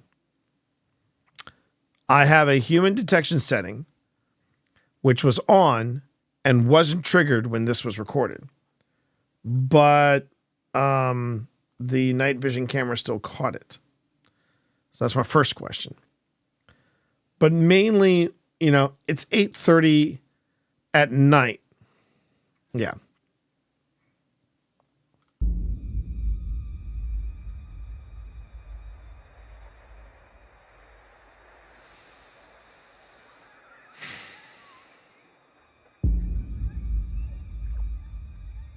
Yeah.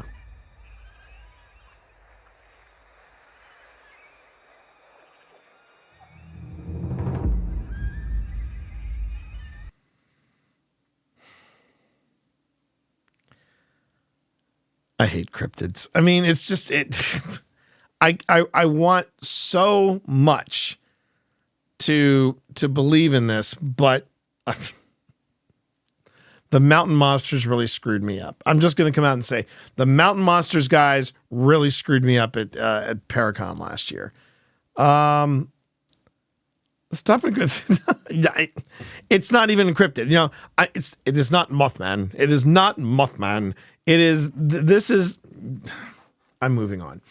I'm moving on to the next video. Jeez. Okay. So what do we got here? First off, we got the head. What are we looking for? All right, we got the doggo. Okay. Got a sweet doggo.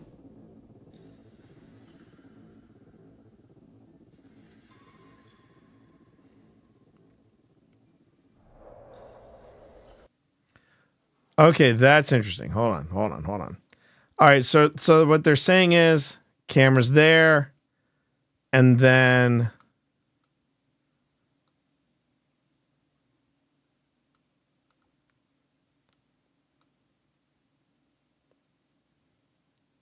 so we're getting the impression that there's something there, right? So I want to see. I want to go back to the to the beginning of the video. Okay. Right. So there's no head there. Okay. There's the doggo.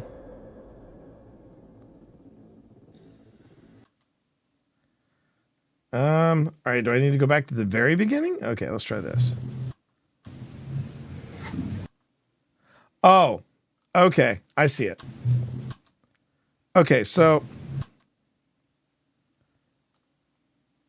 it's actually at the very beginning of the it's actually at the very beginning of the video. So her camera comes around and there's apparently a head there.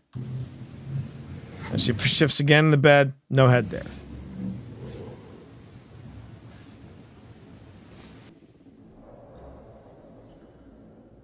Note the puppy too. The puppy is completely oblivious to whatever's going on here.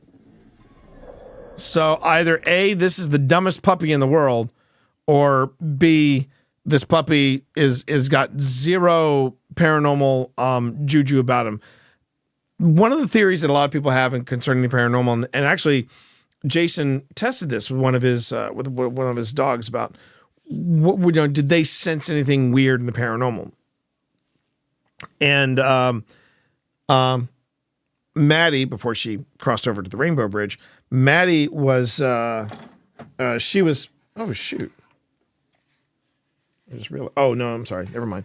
I got distracted. I thought this thing was broken, but it's not. It's okay. You have to always check your things just to see if a kitten has randomly broken something. Anyway, so the theory goes was that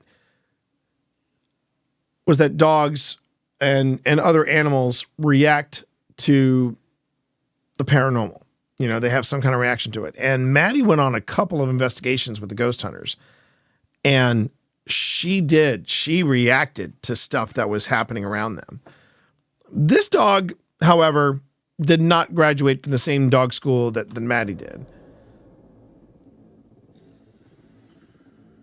Okay, so she slows down and zooms in, and suddenly she notices that somebody's head is there. Camera goes away, comes back. There's no head. You'll also notice too, I think, I'm going to double check that. Let me just see it. Yeah, the edge of the blanket has changed. The edge of the blanket is completely changed.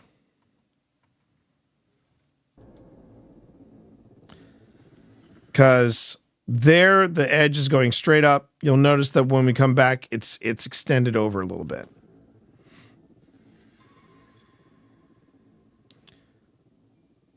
Yeah, it's extended over a little bit. So sorry, no. The other problem that I have with this too is that the camera's all over the place. So even if it was legit, the fact that it's constantly moving, it holds itself up too much that they could have planned it where when she's moving her camera around, she basically just ducks out when she's shifting. So yeah, nice try. Rather eerie, but no. So let's take a look at this one. Oh yeah, okay. So Pip has discovered that this the guy in Manchester who is constantly being haunted by spirits. Yeah, he's not putting together compilations. So this is for our buddy Marv, who is fast asleep right now over in the UK. This is for you, Marv. Expect some foul language in the next minute, but these are some fantastic compilations. Really? Jeez. Please hold. I've got to figure out why that's happening.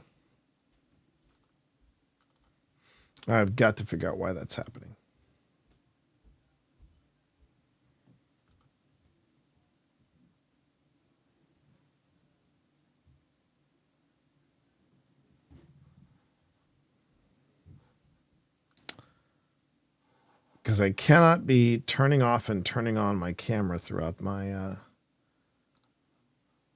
stream. That's just a pain in the butt right there. I have a couple of nights to try to fix this, so I will endeavor to do so. Okay, so for those of you who have never seen this guy, expect some foul language. Expect to giggle a little bit because this guy, he's he's got a great way of provoking the spirits in his house. I'm just saying. He's got some great way of provoking spirits in his house. Here we go. Yes. Not me. The devil of this one, Winston. Are you not coming home in this serious? You fucking blew it now. Winston's just tried opening the door, guys, so I'm recording.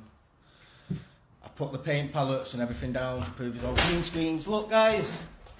So what have you got to say about that? The green screen accusations are getting really old, guys. Paint palette there, which covers every colour. People say things in the background don't move, so I've left the window open. The flashlights on the phone, which you can see the phone recording through the mirror. Done everything I've been asked, guys. I've delivered everything that's been asked.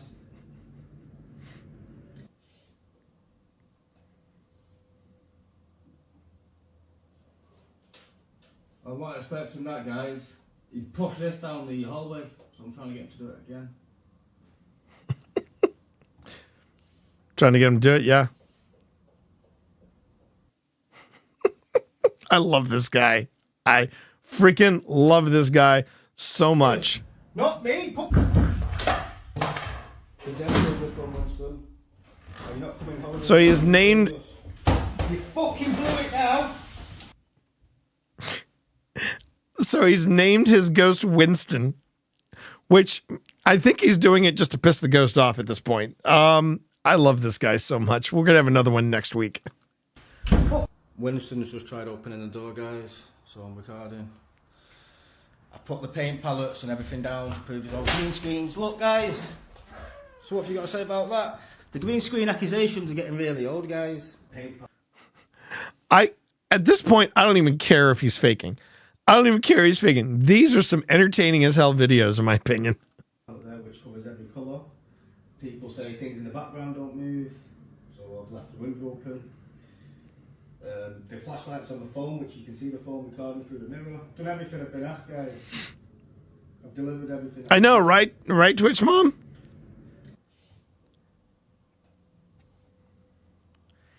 He needs to fucking pay rent. I wasn't expecting that, guys. This daft He pushed this down the hallway, so I'm trying to get him to do it again.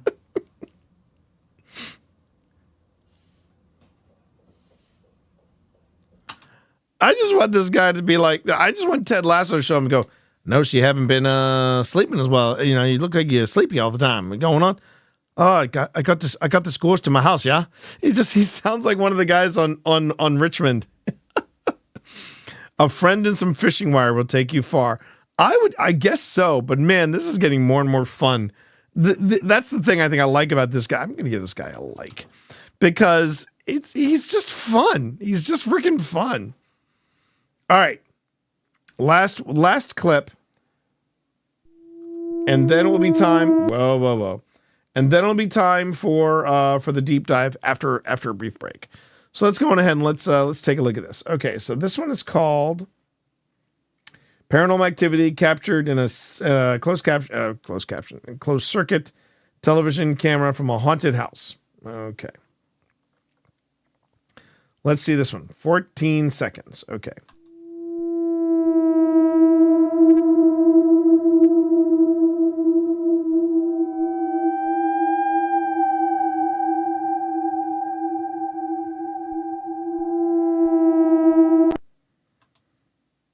My only disappointment that it's only 14 seconds. Let me see that again.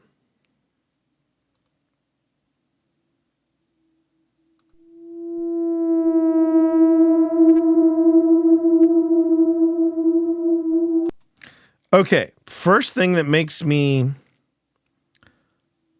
a little sus about this is the way that scooter comes up. I want to see if I can let me take a look at the speed. I want to see if I can just we're going to slow this down a little bit. Watch how the scooter comes up.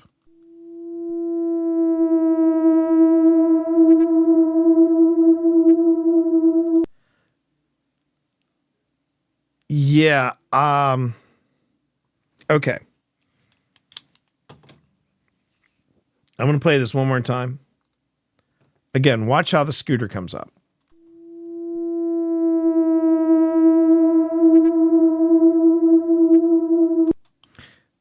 yeah, that first off, if something were to pick that up, if something had truly picked that up, it wouldn't look like that. I don't know how else to describe this. I don't know how else to say it, but that doesn't look like how a scooter would be picked up by someone, even visible or invisible, right? It looks like the way it looks like the way something comes up when you reverse footage. It looks like it looks like someone has put this in reverse. Now, this is where my theory is going to go with this. I'm going to play the whole thing, all 14 seconds. So the scooter comes up, and then everything here moves forward, right?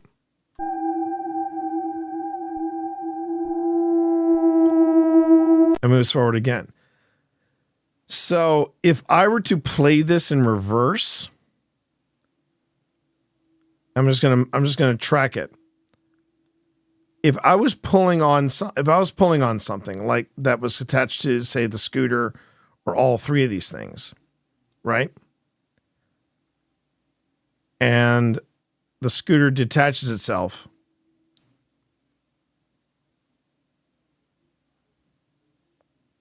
Let me get back here.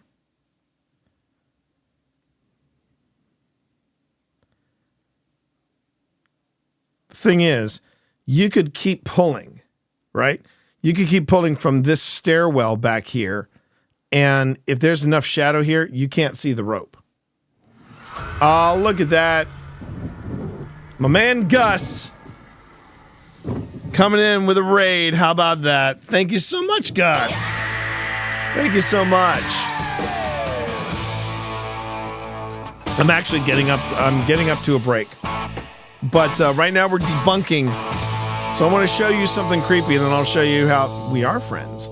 And I will show you exactly how this type of thing works. So basically what this person has done is this is not filmed from a CCTV.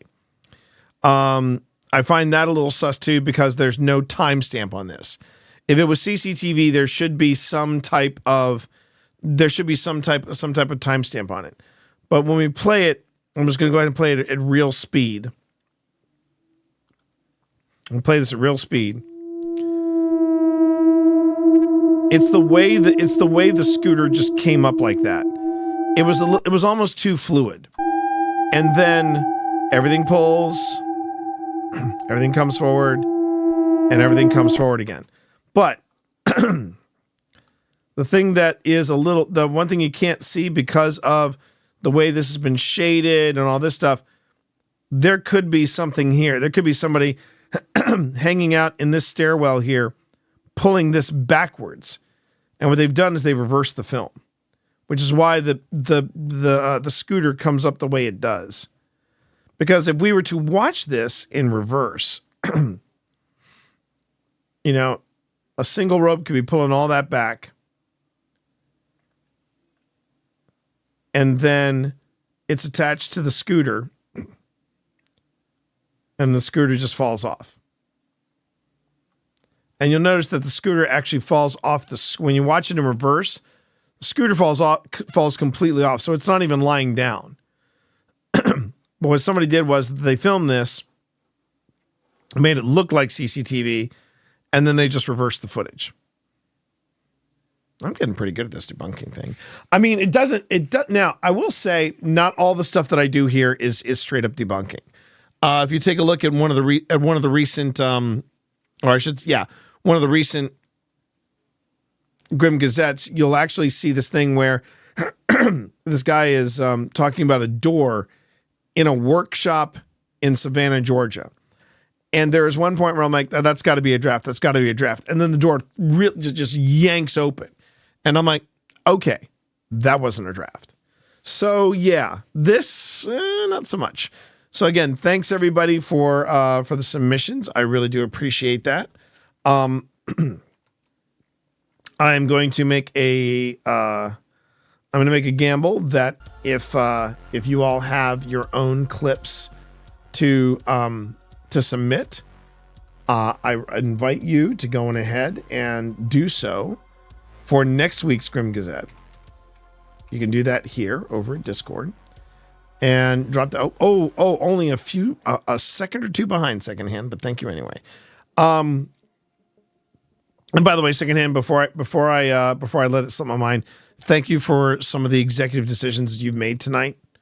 I stand by them. Thank you for doing that. You are one of my mods the most, and I really appreciate you being here. As far as what we've got coming up next, yes, we have one more segment coming up. This is our paranormal deep dive where we talk a little bit about something. It's probably going to be a very short one because I don't want to spend too much time deep diving into Beardo's. Yeah, it's something to do with Beardo. And I'm going to talk a little bit about it, and then we're gonna go ahead and wrap it up here, okay? But right now, we're just straight up taking a break. If you haven't taken meds, please take meds. If you haven't, hydrated or anything like that, make sure you hydrate, and get yourself a snack if you're feeling a little peckish, okay? Make sure to use the bathroom too if you need to use the bathroom.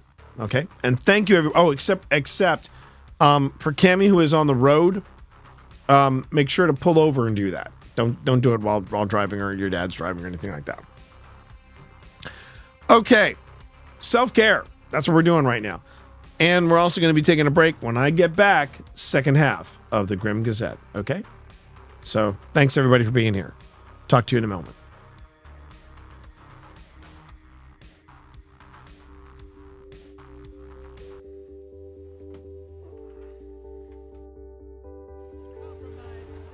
I'm gonna go look for the invader. I'm willing to bet probably Steps. He is Steps because I am at drill and he is not here. Heading over there. I don't see him.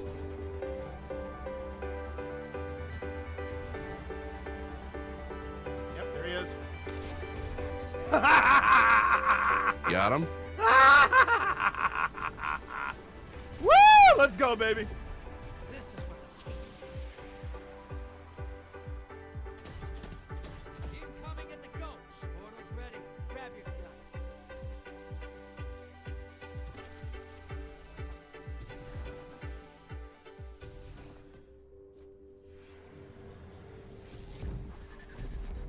This is what the taken feel.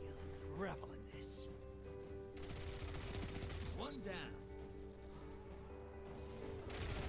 That's two.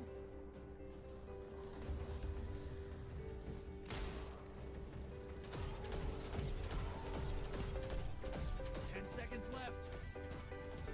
Bury another.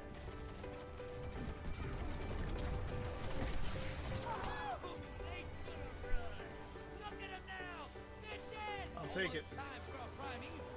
Feel that I'll way. take it. I'll take it. I'll take that. That felt really good. That felt really good. Come on, give me some hype in chat. Give me right, all I've your got hype super. emotes in chat. Let's go, Do baby. It. Do it. Do it, baby.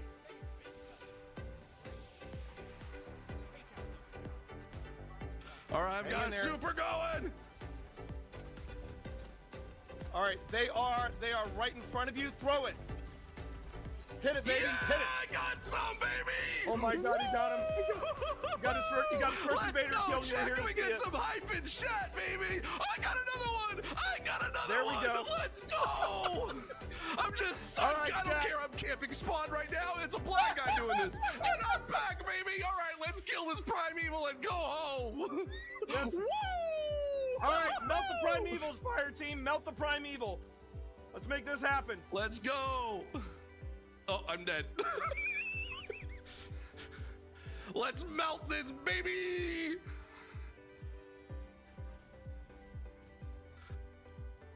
Let's hit this. Let's hit it. All right, Hit it, let's baby. go out on a Hit it win, with everything folks. you got. No, he's not. No, he's not. Yeah, Let's we did go! it, baby. Let's go! How many did you take out? How many did you take out? I don't know. I don't know. I think I Well, took no, out like it'll maybe say in your 2 or stats. 3. It'll say in your stats. They'll say my stats. Okay, let's see. Let's see, Here we chat. go, Come chat. on. Let's do this. Oh my God! He was one away from Army of One. Let's go! Yeah! Oh my God, we did it! Woo! Through a grant from No Kid Hungry, which was a majority of our resources, right? To be able to purchase this truck and get it going.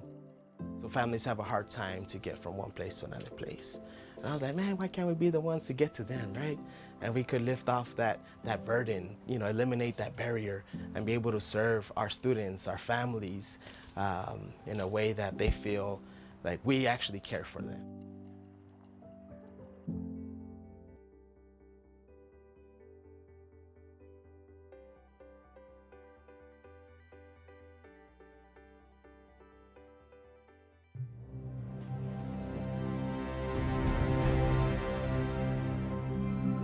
Hi, I'm Steve Saylor, aka Blind Gamer Steve. I'm a content creator and accessibility advocate and consultant in the video game industry.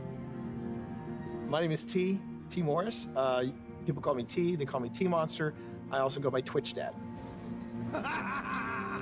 When I started looking into wanting to stream, I had known this dude here for about, I think about 10 years at that point.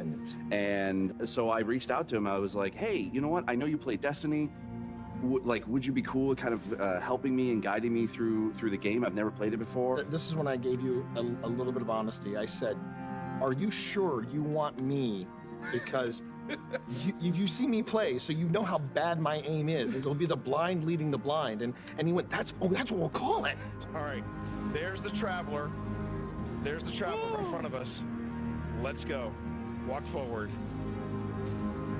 Walk forward. I want you to enjoy this. As someone who has a disability where it affects my vision and it is hard for me to be able to play games in general, having someone take the time and guide me through being able to play a game and not try to rush me through things, that meant the world to me. Where's that? All right. Oh, there he is. Yes! Yes! Hit him! Oh, yeah! In any other game, it's usually people don't want to play with a disabled person. Whereas with Destiny, I can jump in with T, I can jump in with my friends, and even when we just jump in with random blueberries in the community, we can still be able to help each other out, and that's why I love Destiny. Did you shoot my friend?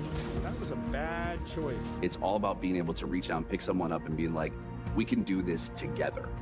And that is being a hero. It's being able to lift everyone else up. It's not about you. It's about the fire team. That's what makes a good guardian, is when it's about reaching the end goal and reaching it together.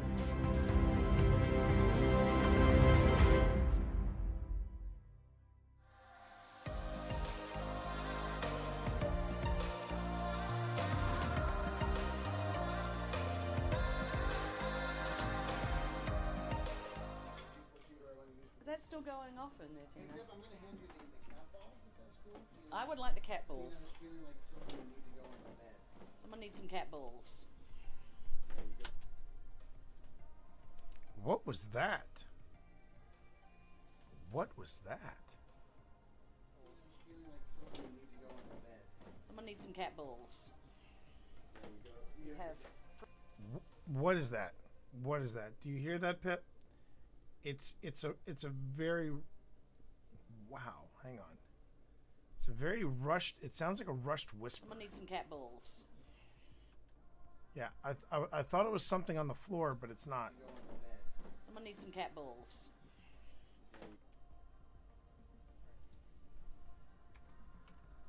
I'm now slowing it down to 175.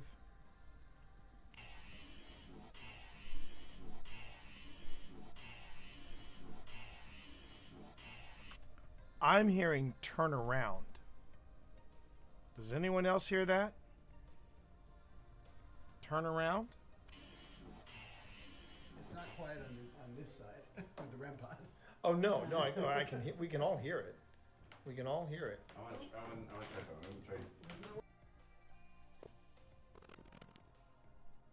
Okay, so Steve says I'm going to try something. I'll hear it. We can all hear it. I want to try something. I'm going to try sitting down. Oh God, I actually saw it move. I've got some. I'm going to do that right over here. And then I'm going to drop that in and go shadow. Please make my shadows black so it pops a little harder. 100% opacity.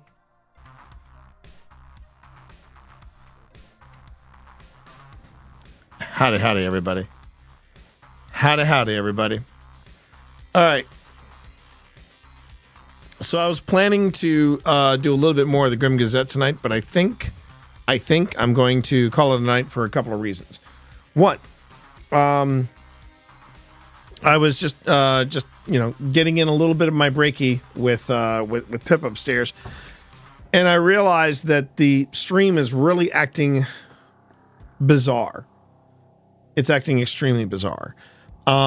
It's dropping in quality at random points, so I'm not sure if I need to do a reboot of the router or whatever. Secondly, I got to figure out what's going on with my stream cam. It's been working fine since I've had it, and now suddenly it's starting, it's stopping, it's starting, it's stopping, it's starting, it's stopping.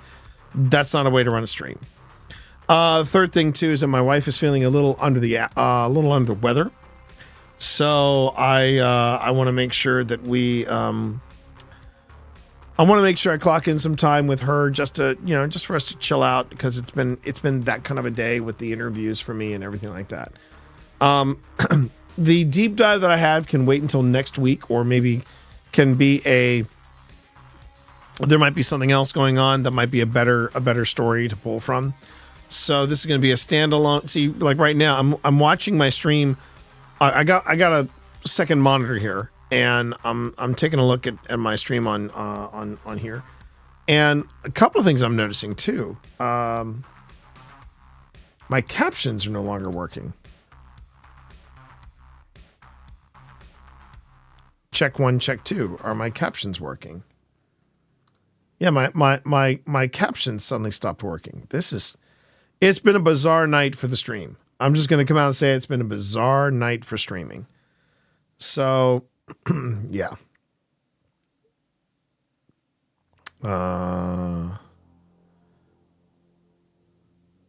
Get you muted or something on YouTube.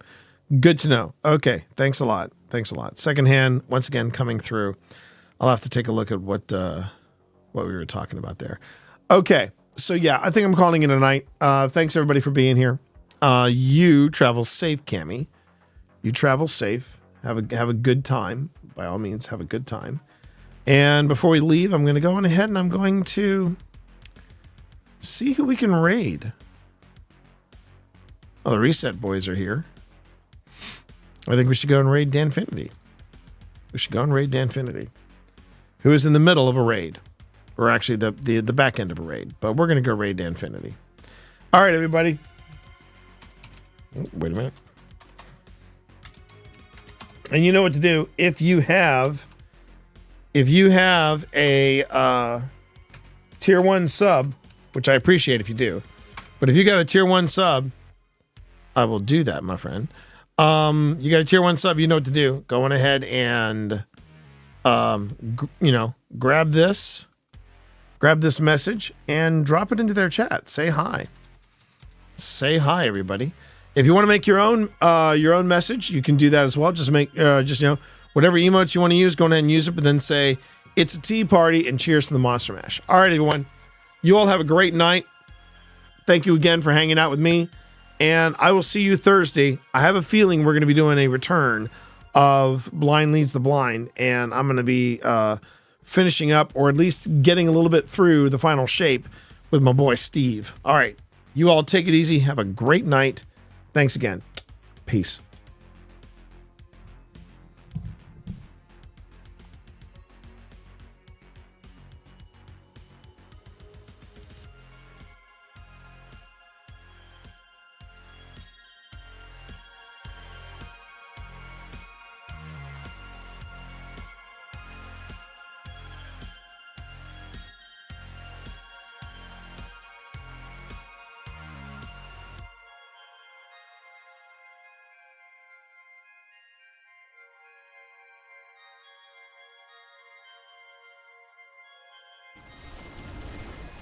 Alright. Build. Duck.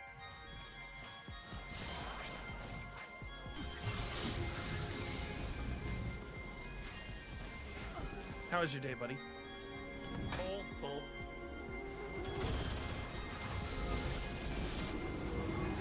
Pulling back blue, we don't need it. Alright, so we're double brakes again. Oh, get that sacker. Alright, good stuff. Alright.